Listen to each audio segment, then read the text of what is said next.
عايزه اقول لكم ده احلى وصفه بيتزا انا عملتها على اليوتيوب. طعمها تحفه.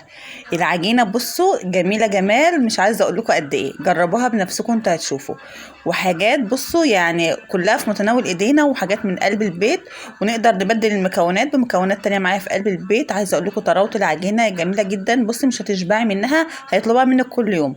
وخصوصا دلوقتي كمان احنا دلوقتي بقينا في مدارس، يعني الحاجات دي هتنفعهم قوي في اللانش بوكس. حلوه قوي قوي. والعجينه بصوا طريه لابعد الحدود، حلوه جدا. كمان هقولك التسويه المظبوطه اللي ما تخليش معاكي العجينه تنشف خالص وتطلع معاكي بالشكل ده. بصوا حاجه كده ما شاء الله ما شاء الله. بصوا هنا كمان هقولك كمان على نوع الجبنه اللي تفضل تبص تمط معاكي لاخر الشارع. بس يعني عايزه اتنين يشيلوا معاكي الجبنه. حاجه كده ما شاء الله. بصوا التسويه بتاعتها عامله ازاي، ولا نشفت مننا ولا اي حاجه، والطريه بصوا ملبن. بصوا كمان الجبنه اللي انا هقول لكم عليها اللي تستخدموها ايه نوع ايه من الجبنه. جميله جدا ومتوفره وسعرها في متناول ايدينا. وبصوا المطه بتاعتنا بصوا ما بتنتهيش، حلوه قوي قوي قوي. جربوها وان شاء الله هتعجبكم. وخطوات سهله وبسيطه. ونقدر نبدل المكونات، بدل اللبن نحط ميه عادي، مش هيحصل اي حاجه. انتوا بس تشوفوا معايا كده الوصفه والطريقه جميله، انا متحمسه جدا ليها. يلا بينا على طول على الوصفه. اول حاجه كده هنسمي الله كده ونمسك كده بكوبايتين من اللبن. لو ما عندكيش لبن تقدري تحطي كوبايتين ميه، وتحطي معاهم كيس لبن نيدو. وبعد كده هنزل كده بمعلقتين سكر كبار، وهنزل بكيس خميره فوريه. ونقلب الكلام ده كده كله كده مع بعض لحد ما يبقى يعمل كده يعمل فوم، عشان تعرفي ان العجينه بتاعتك ناجحه. هتلاقي عامل كده رغاوي كده من فوق الوش. وبعد كده هننزل بتلات ارباع كوبايه من الزيت ومعلقه كبيره من الخل. وهنقلب برضو الكلام ده كده كله مع بعض لحد زي ما قلت لك، لحد ما يعمل كده فوم معاكي او رغاوي يعني. هنسيبها كده على جنب. احنا كده عرفنا كده ان العجينه بتاعتنا او الخميره بتاعتنا نشطه. هجيب كده 6 كوبايات من الدقيق، يعني بمعدل كيلو الا ربع من الدقيق. وهنزل عليهم بمعلقه كبيره من الزعتر. وهنزل عليهم برضو برشه ملح ورشه بيكنج باودر. وهنزل بنص معلقه صغيره بصل باودر، ونص معلقه صغيره توم باودر. عايزه اقول لكم التوم الباودر البصل باودر بيعطي طعم حلو قوي قوي قوي للعجينه. هنقلب الكلام ده كده كله كده مع بعض، ونركنهم كده على جنب لحد ما نجيب بقى الخليط بتاعنا. طبعا عشان انا ضامنه نجاح الخميره معايا، فانا مش هستنى معايا لما تخمر، انا خليها تخمر على طول مع الدقيق. وهقلب الكلام ده كده كله كده مع بعض. طبعا كده المضرب كده ملوش كده لازمه كده بقى معانا، نشتغل كده بقى بايديك. لو عندك عجان هيريحك خالص، بس بما ان ما عندناش عجان نشتغل بايدينا عادي. هي اصلا مش متعبه ومش هتاخد معاكي وقت خالص. لمي كده العجينه هتلاقيها بتلم معاكي، حتى لو لزقت معاكي ما تقلقيش. شطفي ايدك بس كده تاني من الميه ونشفيها ورجعي لها تاني، هتلاقيها لمت معاكي. بصوا طراوتها عامله ازاي. بصوا طراوه العجينه جميله جدا جدا جدا. بصراحه العجينه ديت اكتر عجينه عملتها وطلعت ناجحه معايا، وطعمها احلى من اي عجينه عملتها. هجيب كده نفس الطبق اللي احنا عجننا فيه، هدينه كده بشويه زيت عشان خاطر العجينه معايا ما تلزقش ما تعملش قشره من فوق الوش. وهغطيها بقى كده نص ساعه بس تتخمر. هنا كان بعد النص ساعه بصوا بقت عامله ازاي، ارتفعت وبقت بصوا شكلها تحفه وريحتها كمان جميله قوي. هلمها كده واخد كده جزء صغير كده منها واعملها كده في اول صينيه معايا. عايزه اقول لكم العجينه ديت هتعمل معاكي كميه محترمه. لو انت مش عايزه تعمليها كلها مره واحده تقدري تعملي نصها مثلا وتشيلي نصها تاني في الفريزر.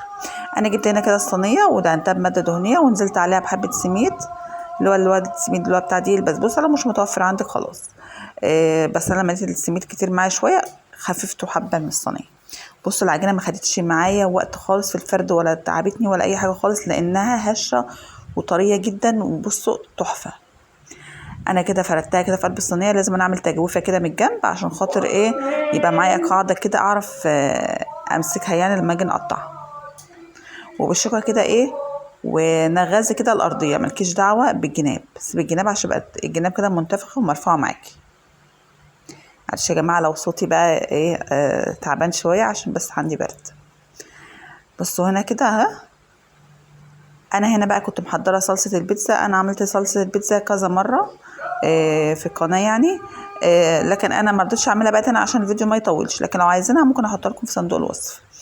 انا هنا بس اللي غيرت من العجينه، فده اللي خلاني صورت معاكم العجينه، لكن صلصه البيتزا انا عملتها كذا مره في قلب القناه يعني. هنا بقى كنت انا كده محضره طبق كده مقطعه فيه شويه بصل، شويه فلفل الوان، وطماطمايه كده برضو بس حايشه منها القلب بتاعها عشان ما تميميش في قلب العجينه. وكان عندي اقل والله العظيم من ربع كيلو سجق، صباعين باعتبار كده سجق او 3 يعني. جوزي كان جايب كيلو، حشت كده صباعين 3، معرفش انا كنت هعمل بهم ايه، بس المهم انا شلتهم لحد ما جه وقتهم. نزلتهم كده في ميه سخنه 3 دقايق وقمت مطلعاهم وقطعتهم زي ما انتم شايفين كده. عايزه اقول لكم برضو ال3 صوابع سجق اللي انا عملتهم هو اقل من ربع كيلو بكتير، هيعملوا معايا كل العجينه دي. يعني هنا بقى زي ما قلت لكم كده جبت كده السجق كده ورصيته، ونزلت معاه كده بقى بالفلفل، وكان عندي شويه زيتون كده حطيتهم. عايزه اقول لكم الجبنه الموتزاريلا دي تحفه يا جماعه، جميله قوي، نوعها الحريف هوريها لكم اهوت، جميله قوي قوي، احلى بصراحه ربنا من الحمد، واحلى من جبن كتير بصراحه. المطه بتاعتها حلوه قوي قوي، وهتشوفوها معايا كمان في اخر الفيديو. انا كده اول صينيه كده ادخلها كده الفرن على فرن حامي وسط يعني، مش حامي، رف اوسط، لحد ما اكمل بقيه العجينه اللي معايا هنا. انا هعمل كده هنا برضو الصينيه كده ميني بيتزا عشان خاطر ابقى منوعه لهم في البيتزا يعني.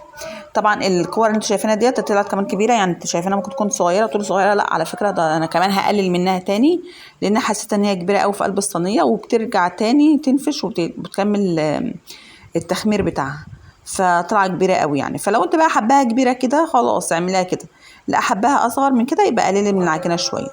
انا هنا شلت كمان من الصينيه لان الصينيه ما كفتش، لان زي ما قلت لكم العجينه كانت ما شاء الله يعني كانت كبيره، وبصوا يعني قد القرصه، مش ميني بيتزا، بس انا قلت خلاص يعني بقى سيبها لهم على كده عشان خاطر ياخد واحده تشبع معايا يعني.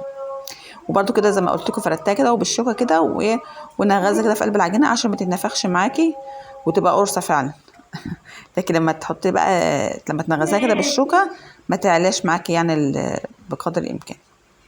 وهنزل برضو بصلصه البيتزا كده، واحط برضو الخليط معايا زي ما قلت لك ان السجق اللي معايا 3 حتت سجق اللي انا او 3 صوابع سجق اللي انا عملتهم دول هيكفوا معايا كل ده، هتشوفوا معايا دلوقتي.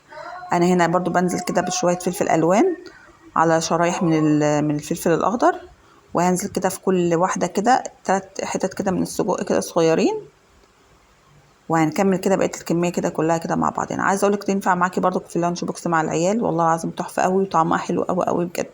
ده اذا اصلا اتخلت عندك في البيت، ما ده هيطلبوها منك كل يوم. طعم العجينه حلو قوي قوي، وهي اصلا مش مكلفه، بقول لكم يعني ب3 قطع من السجق عملت كل الوليمه دي.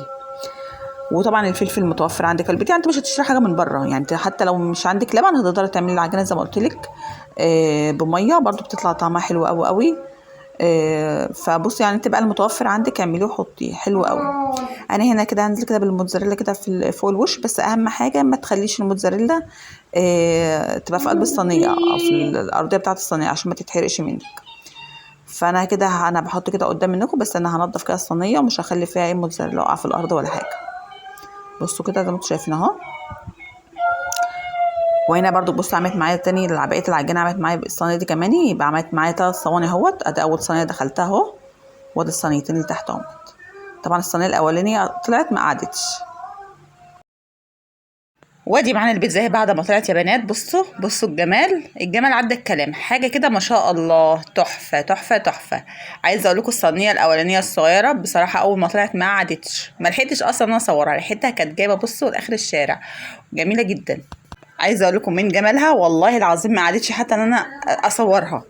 يا دوبك دي لسه طالعه كده من الفرن، بصوا ما كنتش عارفه حتى ان انا امسكها من كتر ما هي سخنه. فالريحه والطعم حاجه فوق الوصف، خصوصا دلوقتي بقى احنا بقينا دلوقتي في مدارس، فالحاجات دي هتنفع معانا زي ما قلت لك، وهتنفع معاكي في اللانش بوكس حلو قوي. وبرده لو انت موظفه هتقدر تيجي تعمليها لهم، مش بتاخد اي وقت خالص ولا تكلفه ولا اي حاجه خالص.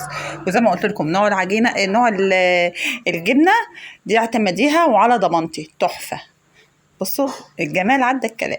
طبعا بصي الفيديو بتحدث عن نفسه. انا حبيت النهارده كده ان انزل لكم الوصفه ديت، بما ان انا عملتها لهم لاولادي للمدارس وكده، فانتوا برضو جربوها كده لاولادكم ان شاء الله هتعجبكم. حلوه قوي قوي بصراحه، دي انجح عجينه انا عملتها. هما كلهم اللي عملتهم كانوا حلوين، بس دي بصراحه الطعم بتاعها عجبني وعجب الولاد قوي، فجربوها ان شاء الله تعجبكم. ولو الوصفه عجبتكم بقى ما تنسوش تحطوا اللايك والاشتراك والكومنت الحلو. دمتم في رعايه الرحمن.